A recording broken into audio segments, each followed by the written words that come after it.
मैं अपने इख्तलाफात कोई भी हो मीडिया सर फवाद चौधरी साहब पीटीआई से इलेक्शन लड़ रहे हैं या आज़ाद लड़ रहे हैं, क्या कर रहे हैं? सरप्राइज 13 तारीख को पता लगेगा। अच्छा, आपने जो कागजात चैलेंज किए हैं और जिस तरह से एकदम शेख रशीद के, परवेज़ लाई के, चौधरी साहब के ज़मीनें निकले, ज़मीनें कागज़ों पे निकल रही हैं, ऊपर तो है नहीं। तो वही है, पहले एक एंटी करप्शन इस्टेब्लिशमेंट जो है वो भी करती रही, मेरा घर गिराने चले गए, फिर उसमें हाई कोर्ट का इंटरफेयर हुआ, उसमें जो है वो बचत हुई। तो ये लगे हैं, ये अब ये कार्रवाइयाँ हैं, रियासती जबरो इस्तबदाद होते हैं, तो इनका सामना कर रहे हैं, करते रहेंगे इंशाल्लाह। फैसल चौधरी साहब, जो बंदा जिसने कॉन्फ्रेंस किया उनके साथ ज़रा नरमी ज़्यादा हो गई थी, तो फवाद साहब भी दूसरी पार्टी में चले गए, फिर गिरफ्तारी, ये क्या वजह है? पता नहीं अपना कौन सी पार्टी में गए थे, वो भी मुझे नहीं पता। जब पता चलेगा बताऊंगा। पार्टी में है लेकिन एक्टिव नहीं है, उस तरह बयान नहीं दे रहे। मेरी उनसे बात नहीं है। अपना इंतकाम क्या कह रहे हैं, सॉरी, इस्तेकाम पाकिस्तान पार्टी, वो स्लिप ऑफ टंग हो गया। तो जब बात होगी तो अच्छी है, वो इस्तेकाम सारे अच्छे हैं, बिल्कुल है, पाकिस्तान को इस्तेकाम देगी वो। चले जी, अल्लाह ताला से दुआ करनी चाहिए कि आजकल जो हालात हैं सबको इस्तेकाम मिले, पाकिस्तान को इस्तेकाम की शदीद ज़रूरत है। और जिस तरह से भी हो इलेक्शन आए, लूली लंगड़ी जमहूरियत मेरी नज़र में तो फिर भी अमरीत से बेहतरी होती है। नवाज शरीफ की ताहियात नहली के हवाले से कुछ कमेंट करेंगे? देखिए, मैं समझता हूँ कि ताहियात नहली तो नहीं होनी चाहिए किसी की भी, इसका तो मैं स्ट्रॉन्ग मैं सपोर्टर हूँ। इस तरह से 184(3) के ख़िलाफ़ अपीलें भी, लेकिन ये पर्सन स्पेसिफिक जो हेयरिंग्स हो जाती हैं, इनका तासुर ये है कि पर्सन स्पेसिफिक हेयरिंग्स ये नहीं होना चाहिए।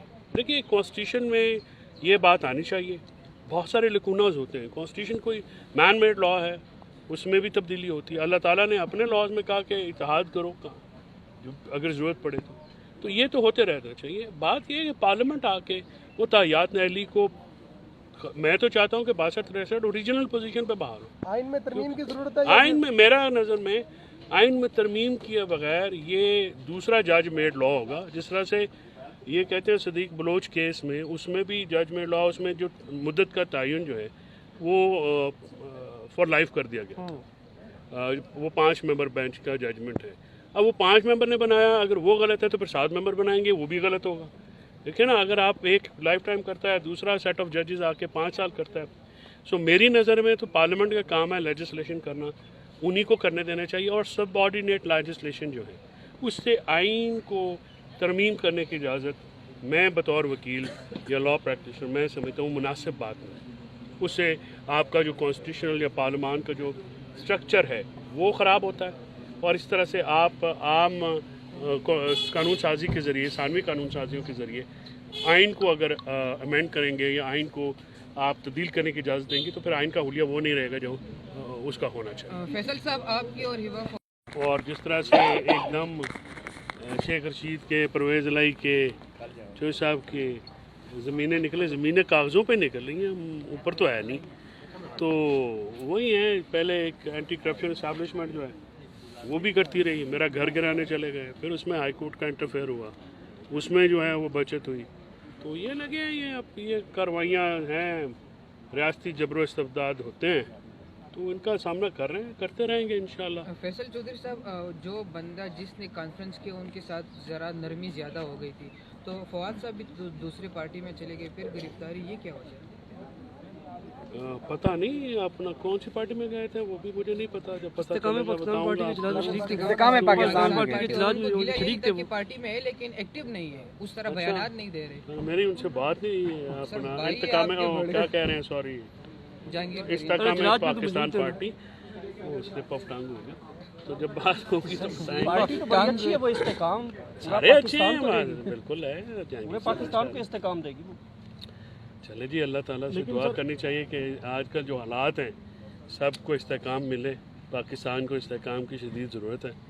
और जिस तरह से भी हो इलेक्शन आए, लूली लंगड़ी जमहूरियत मेरी नज़र में तो फिर भी अमरीत से बेहतरी होती है। नवाज शरीफ की ताहियात नहली के हवाले से कुछ कमेंट करेंगे? देखिए, मैं समझता हूँ कि ताहियात नहली तो नहीं होनी चाहिए किसी की भी, इसका तो मैं स्ट्रॉन्ग मैं सपोर्टर हूँ। इस तरह से 184(3) के ख़िलाफ़ अपीलें भी, लेकिन ये पर्सन स्पेसिफिक जो हेयरिंग्स हो जाती हैं, इनका तासुर ये है कि पर्सन स्पेसिफिक हेयरिंग्स ये नहीं होना चाहिए। देखिए, कॉन्स्टिट्यूशन में ये बात आनी चाहिए। बहुत सारे लकूनाज होते हैं। कॉन्स्टिट्यूशन कोई मैन मेड लॉ है, उसमें भी तब्दीली होती है। अल्लाह ताला ने अपने लॉज में कहा कि इत्तेहाद करो जो अगर ज़रूरत पड़े तो ये तो होते रहना चाहिए। बात ये है कि पार्लियामेंट आके वो ताहियात नहली को, मैं तो चाहता हूँ कि 62-63 ओरिजिनल पोजीशन पे बहाल हो। आइन में तरमीम की जरूरत है। आइन में मेरा नज़र में आइन में तरमीम किए बगैर ये दूसरा जज मेड लॉ होगा। जिस तरह से ये कहते हैं सदीक बलोच केस में, उसमें भी जज मेड लॉ, उसमें जो मुद्दत का तयन जो है वो फॉर लाइफ कर दिया गया। वो 5 मेंबर बेंच का जजमेंट है। अब वो 5 मेंबर ने बनाया, अगर वो गलत है तो फिर 7 मेंबर बनाएंगे, वो भी गलत होगा। देखिए ना, अगर आप एक लाइफ टाइम करता है, दूसरा सेट ऑफ जजेस आके 5 साल करता है। सो मेरी नज़र में तो पार्लियामेंट का काम है लेजिस्लेशन करना, उन्हीं को करने देना चाहिए। और सबऑर्डिनेट लेजिस्लेशन जो है उससे आइन को तरमीम करने की इजाज़त मैं बतौर वकील या लॉ प्रैक्टिशनर मैं समझता हूँ मुनासिब बात नहीं। उससे आपका जो कॉन्स्टिट्यूशनल या पार्लियामान का जो स्ट्रक्चर है वो ख़राब होता है, और इस तरह से आप आम कानून साजी के ज़रिए, सानवी कानून साजियों के ज़रिए आइन को अगर अमेंड करेंगे या आइन को आप तब्दील करने की इजाज़त देंगे तो फिर आइन का हुलिया वो नहीं रहेगा जो उसका होना चाहिए। फैसल साहब, आपकी और हिबा फवाद की जो इख्तिलाफात थे वो दूर हो? बेटा, मैं अपने इख्तिलाफात कोई भी हो मीडिया फवाद चौधरी साहब पीटीआई से इलेक्शन लड़ने हैं या आज़ाद लड़ने हैं, क्या कर? सरप्राइज 13 तारीख को पता लगेगा। अच्छा, आपने जो कागजात चैलेंज किए हैं और जिस तरह से एकदम शेख रशीद के, परवेज़ लाई के, चौधरी साहब के ज़मीनें निकले, ज़मीनें कागज़ों पे निकल रही हैं, ऊपर तो है नहीं। तो वही है, पहले एक एंटी करप्शन इस्टेब्लिशमेंट जो है वो भी करती रही। मेरा घर गिराने चले गए, फिर उसमें हाई कोर्ट का इंटरफेयर हुआ, उसमें जो है वो बचत हुई। तो ये लगे ये अब ये कार्रवाइयाँ हैं, रियासती जबरो इस्तबदाद होते हैं, तो इनका सामना कर रहे हैं, करते रहेंगे इंशाल्लाह। फैसल चौधरी साहब, जो बंदा जिसने कॉन्फ्रेंस किया उनके साथ ज़रा नरमी ज़्यादा हो गई थी, तो फवाद साहब भी दूसरी पार्टी में चले गए, फिर गिरफ्तारी, ये क्या वजह है? पता नहीं अपना कौन सी पार्टी में गए थे, वो भी मुझे नहीं पता। जब पता चलेगा बताऊंगा। पार्टी में है लेकिन एक्टिव नहीं है, उस तरह बयानात नहीं दे रहे। मेरी उनसे बात नहीं है। अपना इंतकाम क्या कह रहे हैं, सॉरी, जहांगीर इंतकाम पाकिस्तान पार्टी, वो स्लिप ऑफ टंग हो गया। तो जब बात होगी तो पार्टी तो बड़ी अच्छी है, वो इस्तेकाम सारे अच्छे हैं, बिल्कुल है। पाकिस्तान को इस्तेकाम देगी वो। चले जी, अल्लाह ताला से